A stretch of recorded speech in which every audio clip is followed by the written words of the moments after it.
আসসালামু আলাইকুম রহমতুল্লাহি ওবরকাতুহু। সম্মানিত দর্শক, 2026 সনের ফেব্রুয়ারি মাসের 15 তারিখে রাত্রিবেলায় ভিডিও করছি। এখনো পর্যন্ত রাষ্ট্র ক্ষমতা ডক্টর মোহাম্মদ ইউনূসের হাতে। এখনো অবধি যারা নির্বাচিত সংসদ সদস্য তারা শপথ গ্রহণ করেননি এবং সম্ভাব্য বা অবশ্যম্ভাবী প্রধানমন্ত্রী হিসেবে তারেক রহমান সাহেব দায়িত্ব গ্রহণ করেননি। শোনা যাচ্ছে যে 15 তারিখ আজকে, 18 তারিখে, 17 থেকে যেটা হওয়ার কথা ছিল 18 তারিখে এই আনুষ্ঠানিকতা সম্পন্ন হবে। এর মধ্যে বাংলাদেশে অনেকগুলো অনার সৃষ্টি তৈরি হয়ে গেছে। হঠাৎ করে এই নির্বাচনের আগের দিন বা পরের দিন এরকমই একটা অবস্থা। ঢাকা বিশ্ববিদ্যালয়ের যে আলোচিত ভাইস চ্যান্সেলর, যার সিভি মানে তার শিক্ষাগত যোগ্যতার যে সার্টিফিকেটগুলো যেখানে তিনি বর্ণনা করেছেন, এটি নাকি 17 পৃষ্ঠা বা 18 পৃষ্ঠা, এত তার যোগ্যতা। তো এই ভাইস চ্যান্সেলর তিনি হঠাৎ করে ঘোষণা দিলেন যে তিনি পদত্যাগ করবেন। কেউ কেউ বলল যে তাকে রাষ্ট্রদূত রূপে সুইডেনে পাঠানো হবে, কিন্তু ইট ইজ টু লেট। আবার অনেকে বলার চেষ্টা করলো তিনি কি ভয় পেয়ে এলেন কিনা, তিনি জামাতের লোক, শিবিরের লোক, ইত্যাদি ইত্যাদি বিভিন্ন কথাবার্তা। চট্টগ্রাম বিশ্ববিদ্যালয়ে থাকতে এটা করেছেন, ওটা করেছেন। কাজেই এই গত 17 মাসে তিনি যে সকল কর্মকাণ্ড করেছেন, বিএনপি ক্ষমতা গ্রহণ করার সাথে সাথে কড়ায় গণ্ডে তার কাছ থেকে আদায় করা হবে। তার কাছে জিজ্ঞাসা করা হবে যে নীলক্ষেতে প্রেস কয়টা, ডাকসু ব্যালট পেপার কীভাবে ছাপা হয়েছিল, কীভাবে ডাকসু নির্বাচন হয়েছিল, এই বিষয়গুলো। তো তিনি যখন ক্ষমতায় এলেন, I am the first man, প্রথম আমি বললাম যে এই ঢাকা বিশ্ববিদ্যালয়ের ইতিহাসে যত ভাইস চ্যান্সেলর এসেছে, সবচেয়ে বেমানান ভাইস চ্যান্সেলর হলেন এই ভদ্রলোক। ঢাকা বিশ্ববিদ্যালয়ে আসলে এনাকে মানায় না। চট্টগ্রাম বিশ্ববিদ্যালয়ে পড়াশোনা করে ঢাকা বিশ্ববিদ্যালয়ে ভাইস চ্যান্সেলর হয়েছেন। অ্যাজ এ হোল মেকআপ, গটআপ সব কিছু মিলিয়ে আমার আসলে ব্যক্তিগতভাবে পছন্দই হয়নি। তিনি ভালো মানুষ, জামাতের অনেক লোকই ভালো, তো সেটা তার প্রতি একটা শুভাশিস আমার সবসময় ছিল, কিন্তু not as a vice chancellor. তো তিনি হওয়ার পর ওভার অ্যাক্টিং করা শুরু করলেন, তারপরে নামাজির ইমামতি করা শুরু করলেন, ছাত্রছাত্রীদের তুই তুকারি বলে বলা শুরু করলেন এবং বললেন যে আমি সবার সাথে এইভাবেই কথা বলি। তো এটা তার ব্যক্তিগত বিষয়। তো এরই মধ্যে তিনি যখন বিদায় নিয়ে চলে যাওয়ার কথা বললেন, তখন ছাত্রদলের যারা নেতাকর্মী তারা বললেন যে না না স্যার, আপনি যেতে পারবেন না, আপনাকে থাকতে হবে, আপনি থাকেন এবং আমাদের কাছে জবাবদিহি করে যান যে কিভাবে ডাকসু নির্বাচন হলো এবং কিভাবে ডাকসু নির্বাচনের ব্যালট পেপারগুলো নীলক্ষেতে ছাপা হয়েছিল, এই বিষয়গুলো নিয়ে আপনাকে জবাবদিহি করতে হবে। এনিওয়ে, মানে এটা অনার সৃষ্টি এই বিএনপি নির্বাচিত হওয়ার সঙ্গে সঙ্গে। অন্যদিকে ক্যাবিনেট সচিব তিনি হঠাৎ করে পদত্যাগ করলেন বা তাকে বাদ দিয়ে দেওয়া হলো। ডক্টর আসিফ নজরুল বলছেন যে তিনি অনেক আগে চলে যেতে চেয়েছিলেন। ডক্টর আব্দুর রশিদ, পর্যায়ক্রমে তার সাথে আমার একটা খুব ভালো সম্পর্ক ছিল। তার স্ত্রী, তিনিও এডিশনাল সেক্রেটারি ছিলেন, আর এই ভদ্রলোক হলো তার যে ব্যাচ, সেই ব্যাচের ফার্স্ট বয় এবং আপাদমস্তক ভদ্রলোক, সৎ এবং লেখক মানুষ। প্রচণ্ড, মানে ব্যক্তিগতভাবে যদি কাউকে 100-তে 100 নম্বর দিতে হয় যে অনেস্ট, সেই অনেস্ট মানুষ হিসাবে আপনি তাকে সেই নম্বরটা দিতে পারেন। তার যখন সময় ছিল না, মানে তার যখন হাতে অনেক সময় ছিল, চাকরি ছিল না, তিনি মাঝে মধ্যে আমার অফিসে আসতেন। দীর্ঘ সময় আমরা গল্প করতাম। তার লেখা বেশ কয়েকটি বই তিনি আমাকে দিয়েছেন, আমার কয়েকটা বই আমি তাকে দিয়েছি, এরকম সম্পর্ক। তো হঠাৎ করে তিনি যখন একেবারে প্রথমে শিক্ষা সচিব হলেন, তারপর ক্যাবিনেট সচিব হলেন, আমার কাছে মনে হলো যে জিনিসটা ভালো হলো না। তা আমি কী যেন একটা কথা বলেছিলাম একটা জায়গাতে, একটু হালকা করে, যে এটা তার ঠিক হয়নি, এটার জন্য তাকে সারা জীবন পস্তাতে হবে। তখন তার স্ত্রী আবার আমাকে টেলিফোন করেছিলেন অথবা মানে একটা মেসেজ দিয়েছিলেন। তখন আমি তাকে বললাম যে ভাই, আমি আপনাদের পরিবারের আপনজন মানুষ, আমার কাছে যেটা ভালো মনে হয়েছে আমি সেই কথাই বলেছি। এনিওয়ে, ওনার সঙ্গে আমার যে সম্পর্ক, তাতে গত 17 মাস উনি ক্যাবিনেট সচিব, তার সঙ্গে আমার 2-1 বার কথা হতে পারতো, কিন্তু কখনই, মানে আমার যে অভ্যাস, অনেক বড় বড় মানুষের সাথে আমার খুব ভালো সম্পর্ক, কিন্তু আমি যেই মুহূর্তে সে ক্ষমতাধর হয়ে যায় আমি তার থেকে 133 মাইল দূরে থাকি। একইভাবে আসিফ নজরুল সাহেবের সঙ্গে ভালো সম্পর্ক, আমার ডিপার্টমেন্টের স্যার, বড় ভাই, বন্ধুর মতো সম্পর্ক। কিন্তু এই গত 17 মাসে তার সঙ্গে আমার কখনো কথা হয়নি। মনির হায়দার ছোট ভাই আছেন এখানে, সাংবাদিক গোলাম মুর্তজা আছেন, আকবর আছেন, এদের সবার সঙ্গে সম্পর্ক ভালো, যারা ওনার প্রেস অ্যান্ড মিডিয়া। এমনকি এই যে শফিক, যিনি প্রেস সচিব ছিলেন, তার সঙ্গে একটা টক শোতে আমি ছিলাম। আমাদের একবারই দেখা সাক্ষাৎ হয়েছে বা 2-3 বার টেলিফোনে কথা হয়েছে। আমার সঙ্গে ভালো সম্পর্ক ছিল, খুবই ভালো সম্পর্ক ছিল। এবং অবস্থা দৃশ্যে মনে হতো যে খুব বেশি যোগাযোগ ছিল না আমাদের মধ্যে, কিন্তু সম্পর্কটা ভালো ছিল এই কারণে যে আইডিওলজিক্যালি তিনি আমাকে পছন্দ করতেন। আর তিনি যে প্রতিষ্ঠানে চাকরি করতেন ওই প্রতিষ্ঠানে এর আগে ভালো পদে আমার ভগ্নিপতি ছিলেন। তো সেই সুবাদে তার সাথে ভালো সম্পর্ক ছিল, কিন্তু শফিক সাহেবকে আমি কোনোদিন টেলিফোন করিনি। ডক্টর ইউনূসের ক্ষেত্রেও সেই একই কথা প্রযোজ্য। অন্যান্য যারা আছেন, রেজওয়ানা হাসান আছেন আমাদের ডিপার্টমেন্টেরই বোন, সতীর্থ, কিন্তু ক্ষমতায় যাওয়ার পর আমার কাছে শরম করে এদের কারোর সাথে। আবার এখন বিএনপিতে যারা ধরেন মন্ত্রী হবেন, এমপি হয়েছেন, প্রধানমন্ত্রী হবেন তারেক রহমান সাহেব, তাদের সবার সাথে দীর্ঘদিন একটা ওইরকম সম্পর্ক, খুবই ভালো সম্পর্ক। কিন্তু নিশ্চিত তারাও থাকতে পারেন, আমিও থাকতে পারেন, তাদের ছায়া যেখানে আছে সেখানে গোলাম মোল্লা রনি কখনোই ইনশাল্লাহ যাবে না। তো এরকম একটা অবস্থা। তো রশিদ ভাই, আব্দুর রশিদ ভাই, তিনি এই সরকার ক্ষমতা গ্রহণের আগে অলনে ছাড়েন, তাকে বাদ দিয়ে দেওয়া হয়েছে বা তিনি চলে গেছেন, কিন্তু এই জিনিসটা নিয়ে নানা রকম কথাবার্তা ছড়িয়ে পড়েছে। এমনি আমাদের যে civil service, military service, police service, গত 17 মাসে তাদের উপর অনেক ট্রমা গেছে।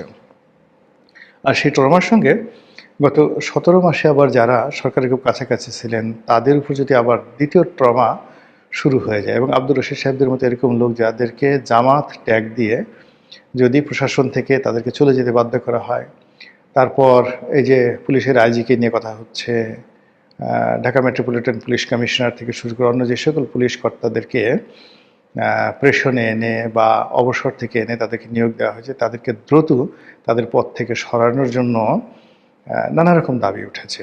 ইতিমধ্যে আমি নিজে একটা স্ট্যাটাস দিয়েছিলাম কয়েকদিন আগে, সেটেল মিস্টার সাজ্জাদ, যিনি এখন ঢাকা মেট্রোপলিটন কমিশনার আছেন। তো এই ভদ্রলোক বয়স্ক মানুষ, অবসরে ছিলেন, সেখান থেকে তাকে আনা হয়েছে। তো যমুনার সামনে যখন নির্বাচনের আগে আগে সেই এনসিপির না ইনকলাব মঞ্চের, হাদিদের ইনকলাব মঞ্চের একটা অনুষ্ঠান চলছিল বা অবরোধ চলছিল, সেটা তিনি যেভাবে শক্ত হাতে দমন করেছিলেন, সেটা যদি তিনি সেদিন না করতেন তাহলে নির্বাচনের মাঠে আমরা যে শান্তিপূর্ণ পরিবেশ দেখেছি সেটা নাও ঘটতে পারত। এখন বিএনপি ক্ষমতা এসে যদি সাজ্জাদ সাহেবকে মনে করেন যে না তিনি জামাতের লোক, তাকেও বাদ দিতে হবে বা ইত্যাদি ইত্যাদি ঘটনা, এটা খুবই একটা দুঃখজনক ঘটনা ঘটবে আমাদের সার্ভিসে।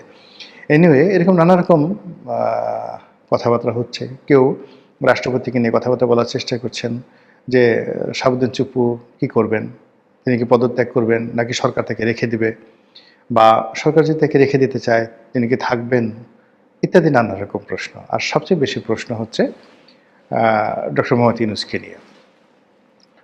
এই কয়েক মাসে যারা ইউনূস সাহেবের একান্ত ঘনিষ্ঠজন ছিলেন তারাও অলনে ছাড়েন, চোখ উঠে ফেলছে।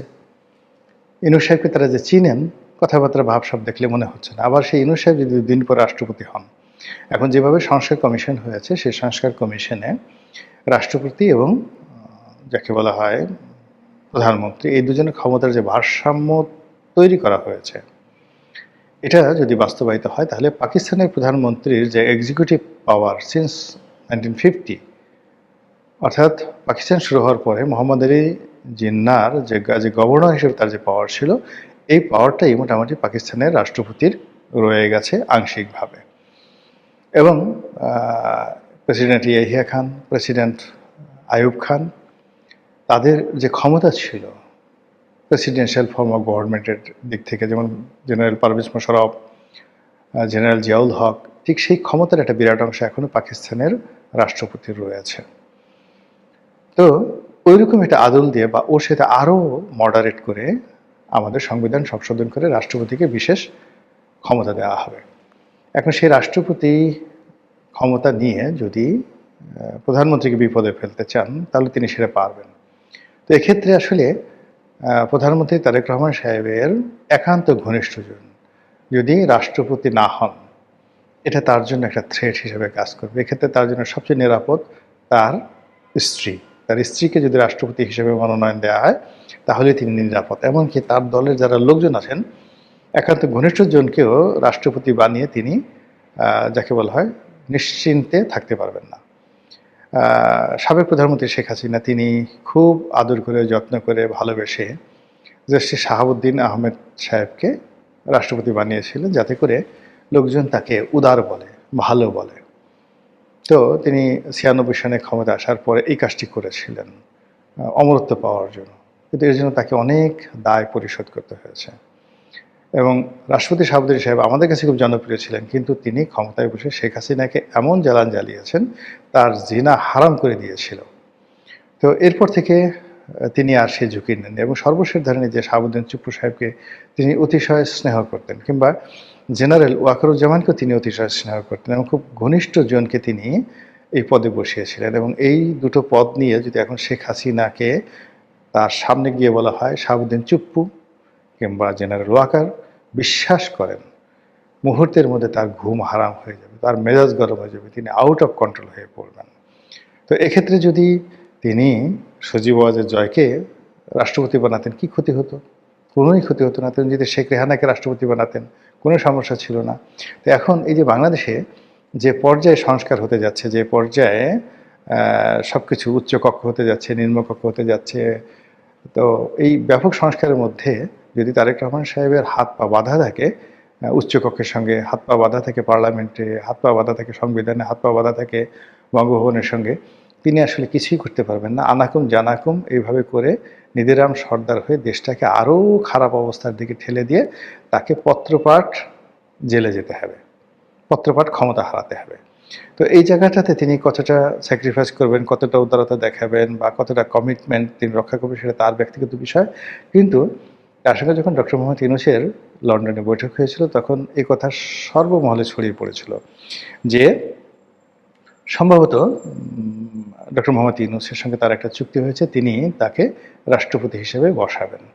এবং বিএনপির অনেক লোক বিগত দিনে বলেছে যে না, ঠিক আছে, আমরা তাকে রেখে দেবো, তার ইন্টারন্যাশনাল যে পরিচিতি রয়েছে সেটাকে আমরা কাজে লাগাবো, মুরব্বী মানুষ সাথে থাকবেন, ইত্যাদি ইত্যাদি অনেক বিষয়। কিন্তু এখন এই সময়টিতে যখন বিএনপি জিতে গেছে, এখন তারা কি করবে?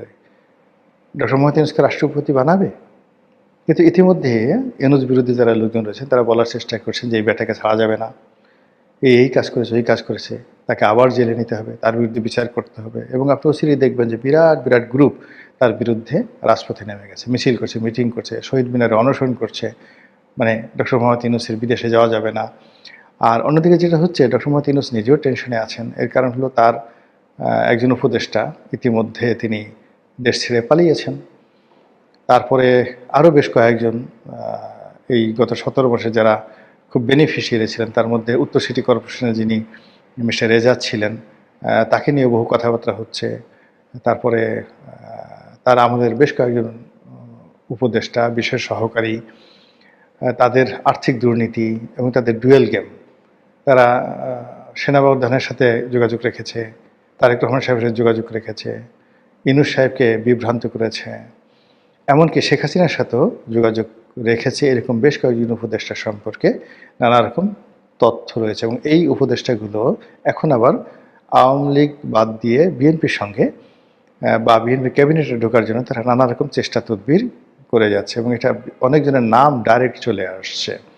এবং এই লোকগুলো যদি বিএনপির সঙ্গে মিশে যেতে পারে, সেটা একজন হোক, দুজন হোক, তিনজন হোক, যে কোনো ফর্মে হোক, তারা প্রথম কাজ তারা করবে সেটা হলো ডক্টর মোহাম্মদ ইউনূসের সর্বনাশ করবে। তারা বিএনপিকে খেপিয়ে তুলবে ইউনূস সাহেবের বিরুদ্ধে, এবং তাদের যে এক্সিকিউটিভ পাওয়ার থাকবে একটি নির্বাচিত সরকারের ক্যাবিনেট মেম্বার হিসেবে, সেটা দিয়ে ডক্টর মোহাম্মদ ইউনূসের যে ব্যবসা বাণিজ্য, তার গ্রামীণ ব্যাংক থেকে শুরু করে যা কিছু আছে, প্রত্যেকটা জিনিসের উপরে তারা যে এমবার্গো তৈরি করবে, এটা এই বিরুদ্ধেও এসে ডক্টর মোহাম্মদ ইউনূস কিংবা তার একমাত্র কন্যা যিনি বাংলাদেশে আছেন, তার আরেকটি কন্যা আছে, তিনি আমেরিকাতে থাকেন, তিনি তো আসলে বাংলাদেশের বিষয় নিয়ে কখনো আগ্রহ দেখাননি। গত ১৭ বছর আসছেন কিনা আমার জানা নেই, কিন্তু তার যে কন্যা আছেন তিনি একেবারে সাধারণ, একেবারে সাধারণ, অর্ডিনারি। এই সমস্ত ব্যাপারে বাবার যে নেম ফেম বা বাবার যে এত টাকা পয়সা, বাবার যে এত কিছু, এগুলো নিয়ে তার কন্যার তো মাথা ব্যথা নেই, সে তার মতো জীবনযাপন করছে। তো যখনই এই যে ইউনূস সাহেবের এই রাজনৈতিক প্রতিপক্ষ এই সময়টিতে তারা যখন ইউনূস সাহেবের বিরুদ্ধে নামবেন, তখন ডক্টর মোহাম্মদ ইউনূস তো বটেই, তার সঙ্গে সঙ্গে তার প্রিয়জন যারা যারা আছেন, যেমন স্বাস্থ্য উপদেষ্টা ছিলেন সেই গ্রামীণ ব্যাংকের যে ভদ্রমহিলা, ডক্টর ইউনূসের সাথে তার দীর্ঘদিনের ভালো সম্পর্ক। তারপরে লামিয়া মোর্শেদ আছেন, তারপরে তার কন্যা আছেন, যারা খুব আপনজন। অন্যদিকে মিডিয়াতে বেশ কিছু লোকজন ডক্টর মোহাম্মদ ইউনূসের আপনজন হিসেবে বিভিন্ন দূতাবাসে প্রেস মিনিস্টার রূপে তারা নিয়োগ লাভ করেছেন। এদের সবার জীবন কিন্তু এই সেই লোকগুলো হারাম করে দেবে যারা এই ডক্টর মোহাম্মদ ইউনূসের এই সময়টাতে মধু মেওয়া লুণ্ঠন করেছে, দুর্নীতির সাথে জড়িত হয়েছে এবং 2 হাতে টাকা কামিয়েছে। এই লোকগুলো এই টাকাগুলো ডক্টর মোহাম্মদ ইউনূসের বিরুদ্ধে ব্যবহার করে নিজেদের পেট বাঁচানোর জন্য। ঠিক সেই একটা সমীকরণে ডক্টর মোহাম্মদ ইউনূস কি দেশে থাকবেন নাকি দেশের বাইরে চলে যাবেন? তাকে কি দেশে থাকতে দেওয়া হবে না দেশের বাইরে চলে যেতে দেওয়া হবে? তিনি কি তার পূর্বসূরি মঈনুদ্দিন ফখরুদ্দিনের মতো নিরাপদে বিদেশে গিয়ে থাকতে পারবে, নাকি বাংলাদেশে অন্যান্য যে সকল ক্ষমতাচ্যুত লোকজন রয়েছেন তাদের যে দুর্ভোগ দুর্দশা হয় সেগুলো তাকে তাড়া করবে? সময় বলে দেবে। আসসালামু আলাইকুম রহমতুল্লাহি ওয়া বারাকাতুহু।